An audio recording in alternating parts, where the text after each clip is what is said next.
नमस्कार, मी डॉक्टर संजय चव्हाण। मित्रांनो, आपण मागच्या 2 आठवड्यामध्ये 2 व्हिडिओ बनवले। पहिला व्हिडिओ होता आपला वॅक्सिनेशनचा आणि दुसरा कोविड लवकर निदान, घरच्या घरी ट्रीटमेंट आणि स्वस्थ ट्रीटमेंट। आपल्या दोन्ही व्हिडिओला फार तुफान लाईक्स मिळाले, खूप जणांना फायदा झाला आणि खूप जणांनी त्याचा जे आपले पैसे वाचले। पहिला जो व्हिडिओ होता आपला वॅक्सिनेशनचा, त्यामध्ये तर लोक एवढे जागरूक झाले की आता वॅक्सिन कमी पडायला लागली। मागच्या आठवड्यात तर गदाना PSC मध्ये 150 वॅक्सिन असताना 450 ते 500 लोक वॅक्सिनेशनसाठी आले होते। अक्षरशः तिथं भांडण झाले। आमचे सुलतानपूरचे मित्र नितीन काका वेताळ यांनी तर भांडण करून शिस्त लावली तिथं। इतके जोरात भांडण झाले, लोक तुफान वॅक्सिन घ्यायला लागले। थँक्यू, त्या धन्यवाद एवढा सपोर्ट दिल्याबद्दल त्या व्हिडिओला। आपला दुसरा व्हिडिओ होता पटकन निदान, घरच्या घरी इलाज, कमी पैशात इलाज। त्या व्हिडिओला खूप चांगला रिस्पॉन्स मिळाला।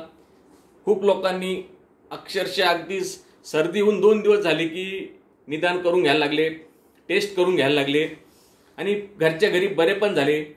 आजही टेस्ट करून आपल्या कोविड सेंटरला असतील, भद्रा मारुती कोविड सेंटरला असतील, ज्या त्या कोविड सेंटरला असतील किंवा होम आयसोलेशनमध्ये असतील, कमीत कमी 100 ते 200 पेशंट होम आयसोलेशनमध्ये आहेत आणि 50 ते 60 पेशंट होम आयसोलेशनची ट्रीटमेंट घेऊनही बरे झालेत। त्या व्हिडिओबद्दल धन्यवाद। तसंच आज आपण खूप एक महत्त्वाचा व्हिडिओ घेऊन येत आहोत। तो व्हिडिओ आहे कोविड-19 मध्ये ज्या ब्लड टेस्ट केल्या जातात आणि त्याचं महत्त्व काय, आणि दुसरं कोविड झाल्यानंतर जे पेशंट सध्या आता पेपरला चालू आहे म्युकोरमायकोसिस, ते म्युकोरमायकोसिसची माहिती घेणार आहोत। चला तर स्टार्ट करूया। सर्वप्रथम पहिला टॉपिक, ब्लड टेस्ट इन कोविड-19।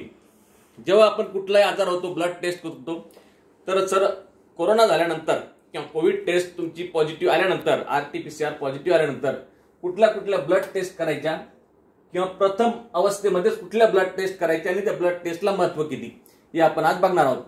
सर्वप्रथम CBC आपल्या सगळ्यांना माहितीच आहे, कंप्लीट ब्लड काउंट। हे तर कॉमन सर्वच आजारांमध्ये केलं जातं, परंतु त्यातल्या कोरोनामध्ये यातल्या 3 पेशी, लिम्फोसाइट, WBC म्हणजे पांढऱ्या पेशी, प्लेटलेट म्हणजे तांबड्या पेशी, या 3 पेशींना फार महत्व आहे। लिम्फोसाइटचं प्रमाण कमी नाही झालं पाहिजे, पांढऱ्या पेशी आपल्या लढणाऱ्या सैनिकी पेशी आहेत, या कमी नाही झाल्या पाहिजे, आणि प्लेटलेट्स या ब्लड गोठवणाऱ्या पेशी आहेत, याचं पण याच्यामध्ये फार महत्व आहे। त्यामुळे सर्वप्रथम जी तपासणी केली जाते ती CBC। दुसरा CRP म्हणजे C reactive protein. C reactive protein ही आपल्या शरीरामध्ये एक प्रोटीन असतं।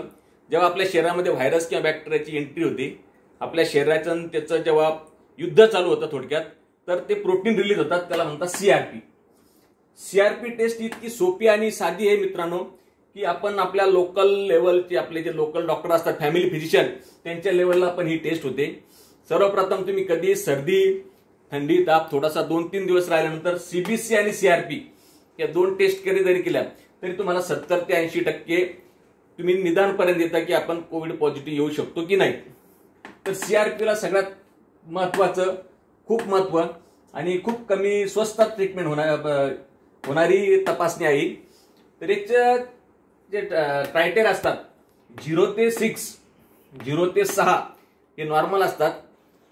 6 वरती गेले की 10 पर्यंत शक्यतो समजू शकतो आपण, परंतु 10 वरती गेले की तिथून पुढे कुठेतरी आपल्या शरीरात व्हायरस इन्फेक्शन झालेलं आहे असं धरून चालायला हरकत नाही। सध्या कोरोनाच्या बाबतीत म्हणायचं तर 10च्या पुढे जर आले तर आपलं इन्फेक्शन माइल्ड मध्ये आहे, 15च्या पुढे आलं तर मॉडरेट मध्ये आहे, आणि 20च्या पुढे गेलं की मात्र सिव्हिअर आहे। 10 लेवल किंवा 10च्या पुढे असतानाच आपल्या फॅमिली फिजिशियनला दाखवून लवकरात लवकर त्याच्या टेस्ट करून ट्रीटमेंट चालू करून घ्यायला पाहिजे।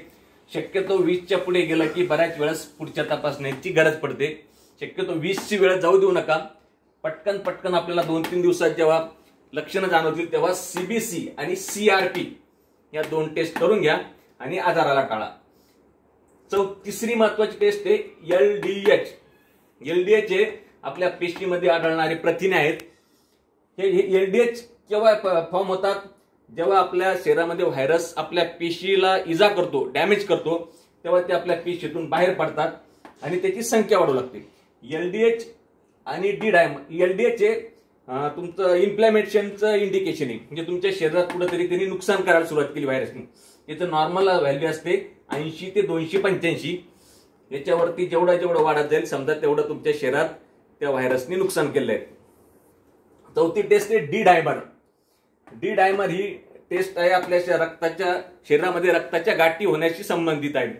आपल्या शरीरामध्ये जेव्हा डी डायमरचं प्रमाण वाढलेलं आहे तेव्हा आपल्या शरीरामध्ये रक्ताच्या गाठी व्हायला सुरुवात होते. डी डायमर जर वाढलेला आला तर ती रक्ताची गाठ बनलेली असते आपल्या शरीरात. ती कुठे असू शकते? हृदयात असू शकते, हृदयाच्या रक्तवाहिनीत असू शकते, फुफ्फुसाच्या रक्तवाहिनीत असते, कुठल्याही रक्तवाहिनीत असू शकते. त्यामुळे शक्यतो कोविड पेशंटला ऍडमिट असताना तुमच्या लक्षात आलं असेल की पोटामध्ये लो मॉलिक्युल हेपॅरिनची इंजेक्शन देतात, किंवा आपण सुट्टी झाल्यानंतर साधी इकोस्प्रिन 75 किंवा इकोस्प्रिन 150 सुद्धा घेतली तरी चालते. परंतु शक्यतो ही ट्रीटमेंट आपल्या डॉक्टरांच्या सल्ल्यानेच घेतलेली चांगली असते. 5वी आणि 6वी टेस्ट LFT आणि KFT. LFT म्हणजे liver function test, kidney function test. हे तुमच्या कोरोना झाल्यानंतर शरीरात त्याचे काही लिव्हर आणि किडनीवरती इफेक्ट झाले का त्याच्यासाठी असतात. परंतु या सगळ्या टेस्टमध्ये CBC आणि CRP या प्रायमरी लेवलच्या टेस्ट आहेत. जेव्हाही तुम्हाला कधी सर्दी, थंडी, ताप, खोकला जाणवेल तेव्हा 3 दिवसात जर तो कंट्रोल नाही झाला तर ह्या 2 टेस्ट करून नक्की घ्या. चला मित्रांनो, आता सगळ्यात पुढचा महत्वाचा विषय सध्या जो चर्चेला जातोय म्युकोरमायकोसिस. म्युकोरमायकोसिस हा फंगल आजार आहे. फंगल म्हणजे बुरशी. आपल्या ओल्या जागेवर कशी बुरशी लागते तसं बुरशी, ती ब्लॅक बुरशी असते. ही कुठे असते? धुळीत असते, झाडावर असते, वातावरणात कुठे असते. परंतु आपल्या कोरोना झाल्यानंतर पेशंटला 2 ते 3 आठवड्यानंतर हा याचे लक्षणं दिसायला लागलेले आहेत. सध्या आपल्या महाराष्ट्रात याचे 1,500 पेशंट आहेत. महत्वाचं म्हणजे याचं होण्याचं कारण, याला घाबरायचं एवढं कारण नाही. हे सगळ्याच कोरोनाच्या पेशंटला होत नाही. अगदी कॉमन नाही, खूप असं अनकॉमन आहे. खूप म्हणजे दुर्मिळ अवस्थेत होतो तो. प्रत्येक कोरोनाचा पेशंटने धास्ती घ्यायची गरज नाही की मला म्युकोरमायकोसिस होतो काय. म्युकोरमायकोसिस खूप खूप खूप दुर्मिळ आहे. त्यामुळे तो डोक्यात आणू नका, बातम्यात वाचू नका, पेपरला वाचून डोक्यात आणू नका. फक्त त्याला कुठंतरी लक्षणं दिसले तर तात्काळ डॉक्टरशी संपर्क साधा. शक्यता होतो कोणाला, म्हणजे कोरोना झाल्यानंतर प्रत्येक पेशंटला होतो असं नाही. कोरोना झाल्यानंतर 2 ते 3 आठवड्यांनी कोणत्या पेशंटमध्ये जास्त प्रमाणात होतो? सगळ्यात पहिले डायबिटीस. डायबिटीस म्हणजे शुगर, ज्याची शुगर अनकंट्रोल आहे, म्हणजे खूप शुगर वाढलेली आहे आणि त्या पेशंटला कोरोना झाल्यानंतरही जर खूप शुगर वाढलेली त्या पेशंटमध्ये धोका जास्त असतो. दुसरा, जे पेशंट ICU 10 ते 12 दिवसाच्या वरती ICU मध्ये ऍडमिट आहे, त्यांना ऑक्सिजन चालू होता. हा होतो कुठल्या ऑक्सिजन? त्याला प्रत्येक ऑक्सिजनच्या पेशंटला नाही होत. ऑक्सिजन देताना आपण लिक्विड फॉर्म मध्ये देतो. त्यातलं जे लिक्विड असतं, पाणी जर अशुद्ध प्रमाणात असेल तर त्यांच्या प्रमाणात जास्त होतं ते. तिसरं प्रमाण लो इम्युनिटी. लो इम्युनिटी म्हणजे ज्यांची प्रतिकार शक्ती कमी आहे. काय होतं जनरली कोरोनामध्ये लाईफ सेव्हिंग म्हणून स्टिरॉइड जास्त प्रमाणात दिले जातात. स्टिरॉइडचा जर डोस जास्त प्रमाणात दिला गेला किंवा 8 दिवसापेक्षा जास्त दिवस दिले गेले तर ते आपला प्रतिकार शक्ती कमी करतो. अशा लोकांना हा आजार होण्याचा जास्त धोका असतो. या 3 प्रकारच्या रुग्णांनी त्याच्यावर जास्त फोकस करायचा. जनरली नॉर्मल पेशंटला कुणालाच होत नाही. माझ्या समोर आतापर्यंत जवळ 1000-2000 पेशंट आले, त्यापैकी एकालाही झालेलं नाही. त्यामुळे एवढं घाबरून जायचं कारण नाही. याचे लक्षणं काय आहेत? याचे जनरली लक्षणं आपले कान, नाक, घसा, दात आणि मेंदू याच्याशी संदर्भात आहेत.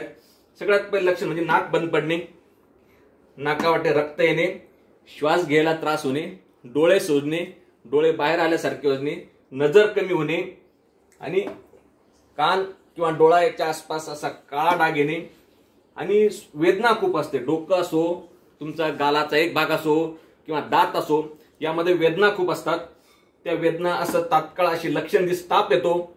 अशी लक्षणं दिसल्यास ताबडतोब आपल्या ज्या आजाराशी संबंधित लक्षण असतील त्या डॉक्टरला दाखवून घ्यायची. समजा कान नाकाविषयी असेल तर कान नाक घशा डॉक्टरला, दाताविषयी असेल तर डेंटलला आणि डोक्याचा त्रास असेल तर न्यूरोलॉजिस्ट म्हणजे मेंदूच्या डॉक्टरला दाखवणं फार फार गरजेचं आहे. मित्रांनो, म्युकोरमायकोसिस याची ट्रीटमेंट, याला घरच्या घरी ट्रीटमेंट करता येत नाही. याला आपल्याला हॉस्पिटल आणि डॉक्टरचा सल्लाच घ्यावा लागतो. त्यामुळे अशी लक्षणं दिसल्यास तात्काळ आपल्या डॉक्टर संबंध साधा. परंतु प्रत्येक पेशंटला होत नाही, प्रत्येक कोरोना झालेल्या रुग्णाला होत नाही हे लक्षात ठेवा आणि याच्याविषयी एवढी काळजी करू नका. सगळ्यात आपण आजच्या टॉपिक मधला सार जर म्हटलं तर तुमचे लक्षणं जाणवल्या या 2 टेस्ट करणं, CBC CRP आणि म्युकरमायकोसिस हा आजार कोरोना झाल्यानंतर फक्त 3 प्रकारच्या लोकांनी थोडं लक्षणावर लक्ष ठेवणं. डायबिटीस, जे पेशंट 10 ते 12 दिवस आयसीयूत होते आणि ज्यांच्यामध्ये स्टिरॉइडचा वापर जास्त झाला आहे. त्यामुळे सुरक्षित राहा, हात धुवा, मास्क वापरा, सुरक्षित अंतर ठेवा, गर्दीच्या ठिकाणी जाणं टाळा आणि आपली काळजी घ्या, समाजाची काळजी घ्या. जय हिंद, जय महाराष्ट्र.